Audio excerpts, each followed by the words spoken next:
2 বছর পর অবশেষে খুলে দেওয়া হলো যশোরের ভবদাহের 21 বেন্টের স্লুইস গেটের কপাট। বর্তমানে ভাটির সময় স্বাভাবিকভাবে নিষ্কাশন হচ্ছে আবদ্ধ পানি, ফলে বিদ্যুৎ ও জ্বালানি তেলের খরচ কমছে। তবে যশোর শহরের পানিতে এখনও ভাসছে ভবদাহ।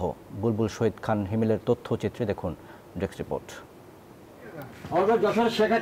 ভবদহ এলাকার মানুষের দীর্ঘদিনের দাবি, নিয়মিত স্লুইস গেটগুলোর কপাট খোলা এবং বন্ধ করলে জলাবদ্ধতার ভোগান্তি অনেকাংশে হ্রাস পাবে। অবশেষে নদীর কিছু অংশ খনন ও স্লুইস গেটের 8টি কপাট খুলে দিয়েছে পানি উন্নয়ন বোর্ড। বান্ডেল থাকলে প্রতি সেনমানিতে টাকা বাঁচবে। বিকাশ সেনমানি বান্ডেল কিনে জিতুন প্রতি লেনদেনে। এতে নদীতে ভাটার সময় জলাবদ্ধ পানি নিষ্কাশন হচ্ছে স্বাভাবিকভাবে। বিগত বছরগুলোর অকার্যকর সেচ প্রকল্পে যে বিদ্যুৎ ও জ্বালানি তেল অপব্যয় হয়েছিল তা অনেকাংশে সাশ্রয় হচ্ছে বলছেন স্থানীয়রা। স্বাভাবিকভাবে বাটি হইলে এই জায়গায় জল যাওয়া আসা করতেছে। নদী বুঝনে ছিল এবছর তো 8টা গেট খুলে যে আমাকে পানি একটু কমতেছে।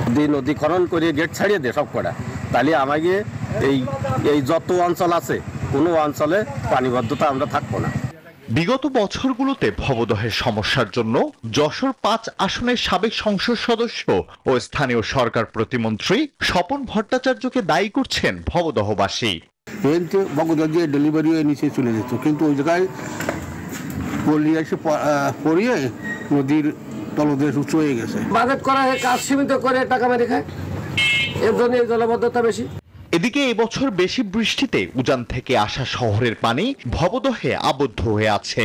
স্থানীয়রা বলছেন, শহরের অংশের পানি আসা কমানো এবং বর্ষার আগে হরি নদী খনন করলে ভবদহে জলাবদ্ধতার ভোগান্তি কমানো সম্ভব।